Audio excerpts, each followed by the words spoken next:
वो यादें भी बहुत पुरानी नहीं थी जब धरती के इंसान ने चंद्रमा की सतह पर कदम रखा। ये सब तेजी से घट रहा था। ब्रह्मांड के समय की माप के अनुसार मानव जाति का जन्म पलक झपकने भर पहले हुआ था और आज हम अपने ग्रह से कितनी दूर तक निकल आए हैं। साल 1961 किसी मानव को पहली बार अंतरिक्ष की कक्षा में अपनी यात्रा और पृथ्वी को पीछे छोड़ते हुए जा पहुंचा हमारे निकटतम ग्रह शुक्र। अब तक कुल 10 यात्रियां मंगल, शुक्र और बुध की यात्रा पर जा चुके हैं। उन्होंने हमारे आसपास के ग्रहों की मैपिंग, हमने उन्हें विस्तार पूर्वक देखा। हमें मौसम की जानकारी नहीं है। कुछ लोग निराश हुए जब मेरिनर्स को कोई राक्षसी एलियन या भिन्न ग्रही डायनासोर से भरा कोई उष्णकटिबंधीय जंगल नहीं मिला। वो सूर्य है। लेकिन हमारी वैज्ञानिक भूख तेज हो गई थी। प्रोजेक्ट मेरिनर के बाद और भी आगे बढ़ गया एक नया महत्वाकांक्षी कार्यक्रम वॉयेजर।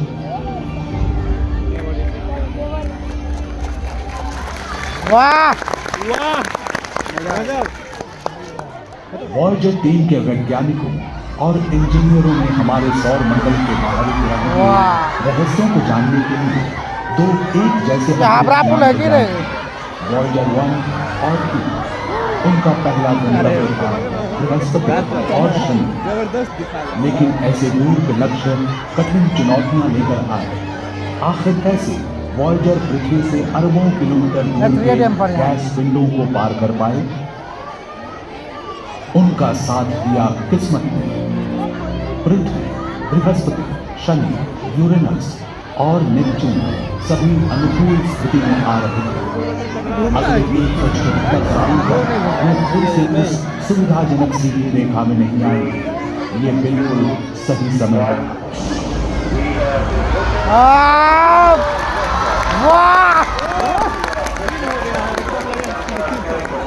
चंद्रयान 3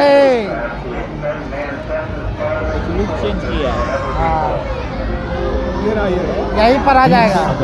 सन 1977 वॉयेजर 2 को अमेरिका के फ्लोरिडा के केप कैनवरल से लॉन्च किया। 5 सितंबर को वॉयेजर 1 भी अपने जुड़वां यान के पीछे पीछे इतिहास की सबसे लंबी यात्रा पर निकली।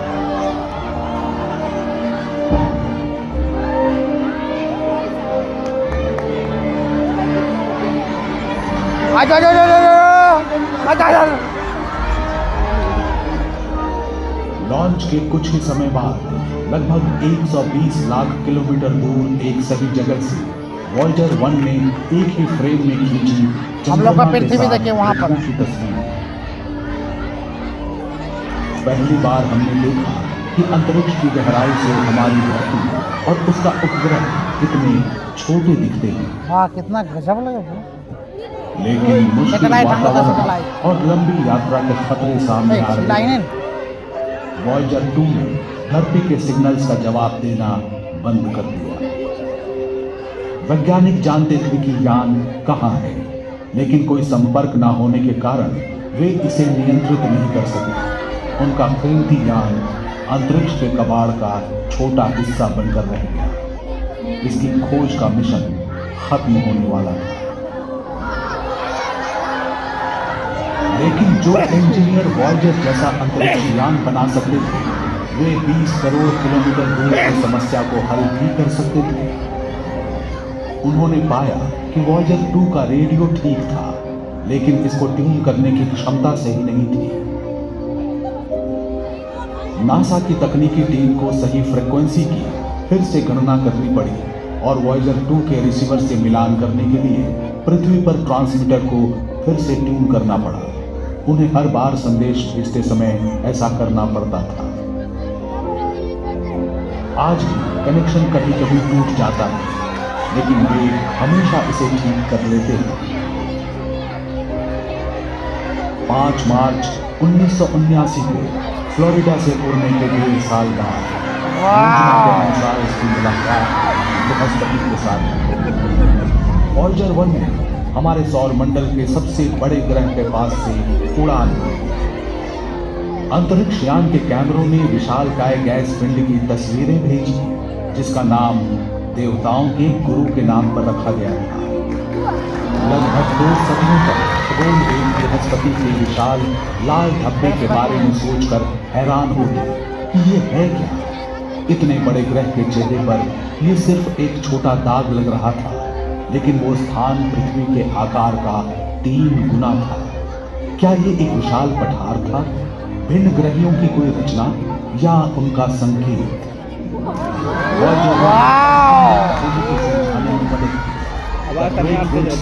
एक विशालकाय तूफान है। ये सौर मंडल में अब तक की सबसे बड़ी वायुमंडलीय हलचल है जो सदियों से हो रही है। वॉयेजर द्वारा बृहस्पति के अवलोकन से कई आश्चर्यजनक तथ्य सामने आए। 1000 किलोमीटर से अधिक लंबी बिजली का कड़कना और ध्रुवों पर ध्रुवीय ज्योति यानी ऑरोरा बिल्कुल हमारी धरती के जैसा। वॉयेजर की मदद से वैज्ञानिक ये भी देख सकते थे कि बृहस्पति धुंधले छल्लों से घिरा हुआ था, जो कि लगता है कि छोटे धूल के कणों से बने हैं। यान के नजदीक जाने पर जोडियन उपग्रहों की भी करीब से तस्वीरें मिली, जो कि यूरोपा, गैनीमेड, कैलिस्टो और आयो। गैनीमेड के दृश्यों ने पुष्टि की कि ये सौर मंडल में किसी भी ग्रह का सबसे बड़ा उपग्रह है।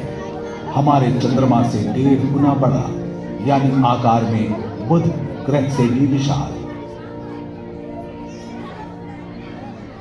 लेकिन बृहस्पति के 2 अन्य उपग्रह आयो और यूरोपा पर और भी अचरज भरे हुए थे। वैज्ञानिक सोचते थे कि सौर मंडल में केवल पृथ्वी पर ही सक्रिय ज्वालामुखी है। उनका मानना था कि अन्य किसी ग्रह और उपग्रह पर भूकंप नहीं होते। लेकिन वॉयेजर ने आयो की जमी हुई सतह पर ज्वालामुखी को पिघला हुआ लावा उगलते हुए साफ देखा। आयो के कुछ लावा 500 किलोमीटर तक की शानदार दृश्य था। लावा और काले ज्वालामुखी रात का चमकीला सम्मिश्रण। डर नहीं लग रहा? डर नहीं लग रहा? पीला सतह पर रंगों की छटाएं भी गई पड़ी हैं। ये अपेक्षाकृत युवा है और यहाँ निम्न दबाव के क्षेत्र हैं। यहाँ के पहाड़ धरती के पहाड़ों से भी ऊंचे हैं। जो निष्प्राण लगता था वो आयो अपने सैकड़ों ज्वालामुखियों के साथ इस सौर मंडल में भूगर्भीय रूप से सबसे सक्रिय है। एक और जोडियन उपग्रह यूरोपा के साथ आमना सामना बेहद रोचक है। वैज्ञानिक पहले से ही जानते थे कि यूरोपा बर्फ से ढका हुआ है। वॉयेजर यानों ने बताया कि कई किलोमीटर की परत के नीचे छिपा है तरल पानी का एक महासागर। वास्तव में यूरोपा में पृथ्वी की तुलना में कहीं अधिक पानी है, लगभग 2 या 3 गुना ज्यादा।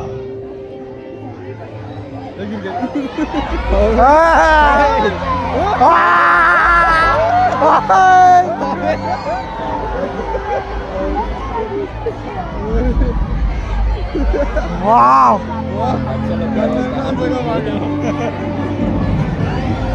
तरल जल से जीवन संभव होता है। क्या ऐसा हो सकता है कि यूरोपा के छिपे हुए समुद्रों में भिन्न ग्रही जीवन विकसित हो गया हो? शायद हम कभी यूरोपा के बर्फीले पानी में ज्ञानवान जीवन नहीं पाएंगे, लेकिन एक छोटा सूक्ष्म जीव भी वैज्ञानिक अंतर्दृष्टि में क्रांति लाएगा। निरूपा उपग्रह ना?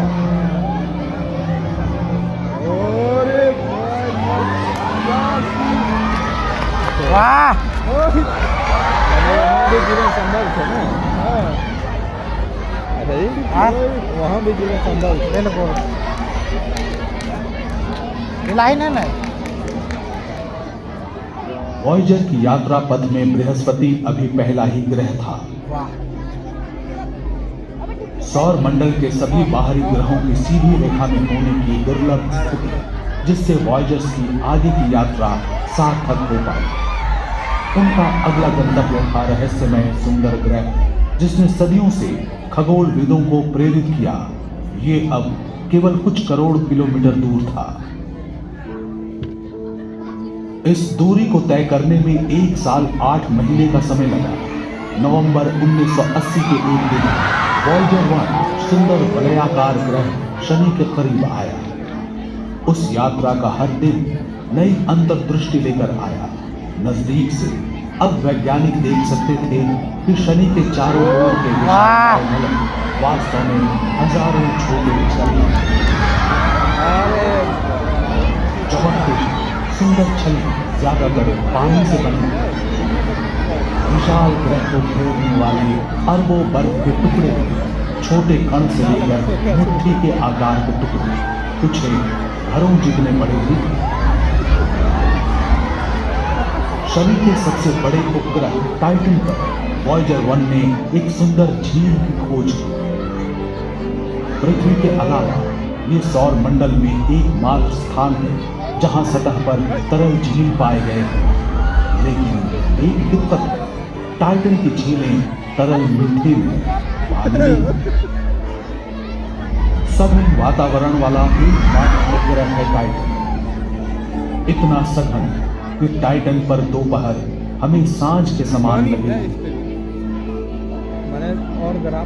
वॉयेजर 1 का सौर मंडल के अंदर की यात्रा का अंतिम पड़ाव होगा टाइटन। इस खूबसूरत उपग्रह के भ्रमण के बाद यान को एक ऐसा प्रक्षेपण पथ मिला जो इसे ग्रहों के तल से पूरी तरह से बाहर निकाल देगा। शनि के अत्यधिक गुरुत्वाकर्षण की मदद से वॉयेजर 1 इंटरस्टेलर अंतरिक्ष की शून्यता की ओर बढ़ गया।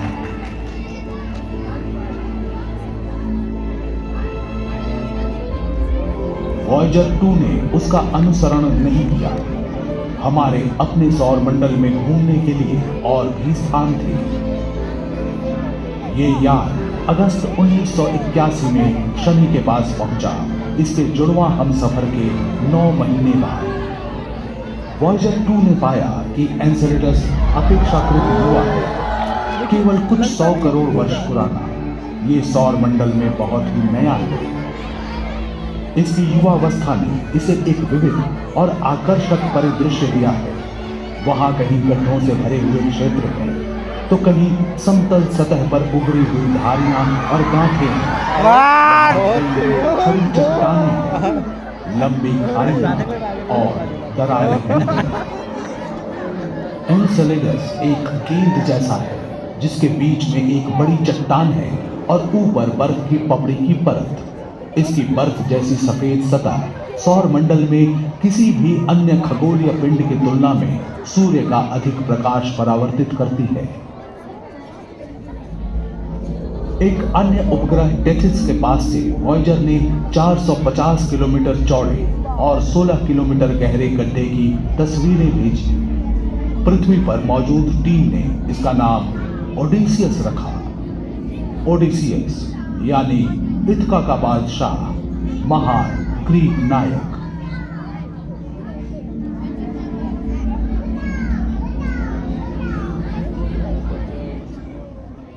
शनि ग्रह के भ्रमण के अंत में वॉयेजर 2 ने ग्रह के अत्यधिक गुरुत्वाकर्षण बल का उपयोग करके गति प्राप्त की और अपने अगले गंतव्य की ओर बढ़ चला, जो था रहस्यमय बर्फीला विशाल यूरेनस। बहुत दिनों तक हम यूरेनस के बारे में लगभग कुछ भी नहीं जानते थे। सन 1781 में खगोलविद विलियम हर्शल ने इसकी खोज की। यूरेनस वास्तव में कैसा था, ये जानने के लिए 2 शताब्दियों से अधिक का समय लग गया। 24 जनवरी 1986 को वॉयेजर 2 जा पहुंचा यूरेनस के पास। मिली और भी जानकारियां। उस यात्रा के पहले क्षण से हमारी आंखों के सामने था एक सुंदर सा ग्रह। यूरेनस ठंडा है, इसका वातावरण 0 से 224 डिग्री सेल्सियस नीचे है। इसका रंग हल्का नीला है और ज्यादातर हाइड्रोजन और हीलियम से बना है। वॉयेजर 2 ने यूरेनियन के उपग्रह मिरांडा का विशेष अध्ययन किया। ये मिरांडा के बहुत ज्यादा करीब पहुंचा। इसके द्वारा ली गई क्लोजअप तस्वीरों में छिपी थी आश्चर्यजनक विशद जानकारियां। अपेक्षाकृत छोटे मिरांडा की सतह है विविध और अद्वितीय है। इसके लहरदार मैदान गड्ढों से भरे हुए हैं और विशाल दरारों, घाटियों और ढलानों के एक जाल से ऐसा लगता है कि मिरांडा का अतीत हैरत अंगेज और हिंसक था। ये एक जोरदार टक्कर से चकनाचूर हो गया। बाद में गुरुत्वाकर्षण ने टूटे हुए टुकड़ों को एक साथ वापस खींच लिया और मिरांडा का पुनर्जन्म हुआ। वॉयेजर 2 ने यूरेनस परिवार के पास केवल कुछ दिन बिताए, फिर इसने गति पकड़ी और यूरेनस के गुरुत्वाकर्षण ने इसे इसकी अंतिम यात्रा की ओर उछाल दिया, नेपच्यून की ओर, एक और विशालकाय बर्फीला ग्रह। केप कैनवरल से लॉन्च होने के 12 साल बाद वॉयेजर 2 अगस्त 1989 में नेपच्यून के पास पहुंचा। उस दौरान इस यान ने सौर मंडल के बारे में हमारे ज्ञान को और भी समृद्ध किया। अब समय आ गया था अंतिम खोजों से भी आगे बढ़ने का। वातावरण और आश्चर्यजनक परिवर्तन पहली खोज थी जिसने वॉयेजर 3 का ध्यान आकर्षित किया। गहरे नजारा कुछ अलग है ना। ठंड में नेपच्यून के जहाँ पर जाते मौसम को हैं बढ़ावा देने वाली ऊर्जा की उम्मीद शोधकर्ताओं को नहीं है।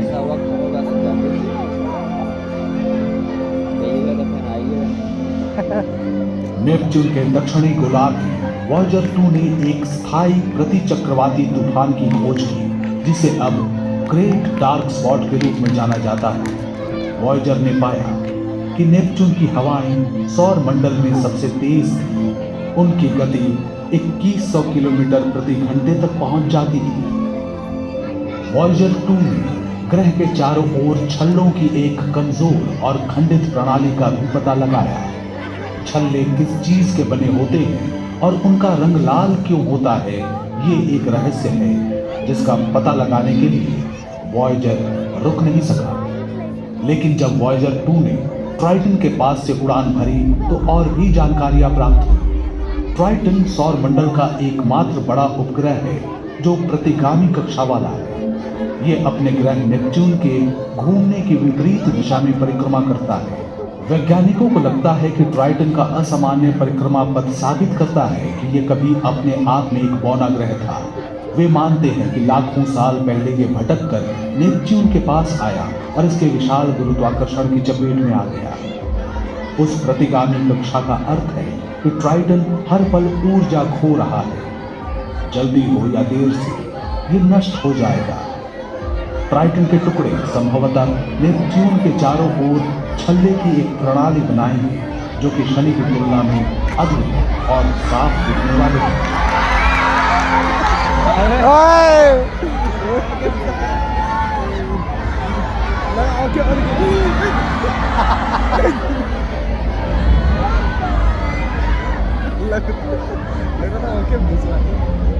वॉयेजर ने यह भी पाया कि ट्राइटन सौर मंडल की सबसे ठंडी वस्तुओं में से एक है। इसकी सतह का तापमान 135 डिग्री सेल्सियस नीचे चला जाता है। ट्राइटन के दक्षिणी ध्रुव के पास कुंड से निकले झरनों की एक श्रृंखला देख वैज्ञानिक हैरान रह गए, जो सतह की बर्फ की दरारों में से नाइट्रोजन और धूल निकलती है। इसे क्रायोवोल्केनिक गतिविधि कहा गया। धूल के गुबार इतने शक्तिशाली होते हैं कि वे सतह से 8 किलोमीटर ऊपर तक पहुंच सकते हैं। इस सौर मंडल से होते हुए वॉयेजर 2 की यात्रा के अंतिम पड़ाव थे नेपच्यून और उसके उपग्रह। अब ये भी अपने जुड़वां यान की तरह सूर्य और ग्रहों के हमारे सौर मंडल के बाहर जा रहा था।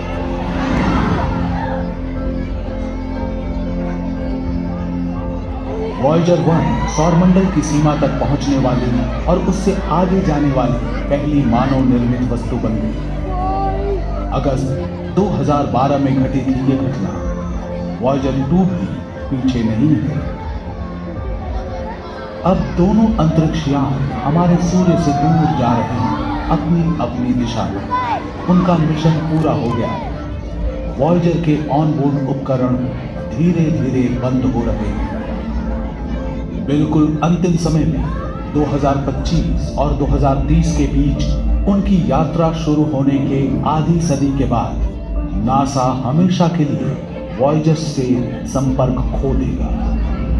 लेकिन इसके आगे क्या हो सकता है? भले ही वॉयेजर डेटा को पृथ्वी पर वापस नहीं भेज सकते हैं, लेकिन दो यात्री अपने सफर को जारी रखेंगे, हमारे सूर्य से दूर और दूर चलते चले जाएंगे। लाखों अरबों साल बीत जाएंगे, मानव जाति का सफर बहुत दूर जा पहुंचेगा, यहाँ तक कि हमारा अपना सूर्य भी अंततः एक विशाल लाल पिंड बन जाएगा। फिर भी कहीं दूर हमारे सौरमंडल की सबसे दूर की सीमाओं से परे दो मानव निर्मित अंतरिक्षयान अपने साथ एक छोटा सा संदेशा ले जा रहे होंगे कि हम कौन हैं और हम कौन थे। किसी दिन वॉयेजर एकमात्र सबूत हो सकते हैं हमारी मानव सभ्यता के अस्तित्व। वॉयेजर 1 और वॉयेजर 2 दोनों में ही मौजूद है एक प्रकार का टाइम कैप्सूल, जिसमें एक सोने की परत वाली तांबे की डिस्क और स्टाइलस है, जिसकी मदद से डिस्क के खांचों में एन्कोडेड ध्वनियों को सुना जा सकता है। कवर पर लिखे निर्देश बताते हैं कि रिकॉर्ड प्लेयर कैसे बनाया जाता है। जो ऐसा कर पाएगा वो 55 भाषाओं में हमारा अभिवादन सुनेगा और मोत्सार्ट, चक बेरी, बाख, लुई आर्मस्ट्रॉन्ग, एक जॉर्जियाई समूह गान, न्यू गिनी के अनुष्ठान गीत, प्रकृति की आवाज और पक्षियों का चहचहाना सुन पाएगा। डिस्क में अंतरिक्ष से ली गई पृथ्वी की तस्वीरें, संसार के परिदृश्य और उनमें रहने वाले लोगों की तस्वीरें भी मौजूद हैं। वैज्ञानिक गणना करते हैं कि वॉयेजर 2 को धरती से 1 प्रकाश वर्ष की दूरी तय करने में लगभग 18,000 वर्ष लगेंगे। फिर ये हमारे सबसे नजदीकी तारे प्रॉक्सिमा सेंटौरी के पास होगा। हाल ही में खोजे गए इस तारे का एक ऐसा ग्रह है जहां शायद जीवन की संभावना मौजूद है। हो सकता है उस समय तक मानव जाति को तारों तक जाने का एक तेज रास्ता मिल जाए, जिसके बारे में वॉयेजर्स के बनाने वालों को पता नहीं था। और संभवतः कभी न कभी वे वॉयेजर्स उन बुद्धिमान प्राणियों की खबर देकर अपनी यात्रा पूरी करेंगे, उन प्राणियों की खबर जो हमारी ही तरह चाहते हैं सितारों तक पहुंचना।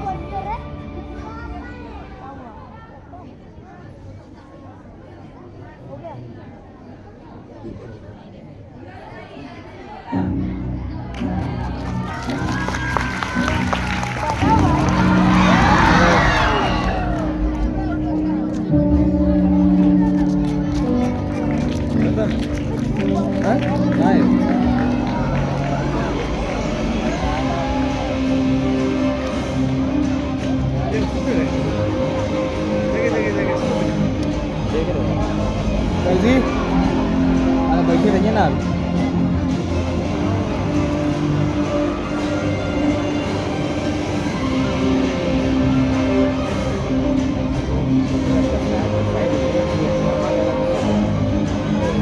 इसके लिए ही दिखाएगा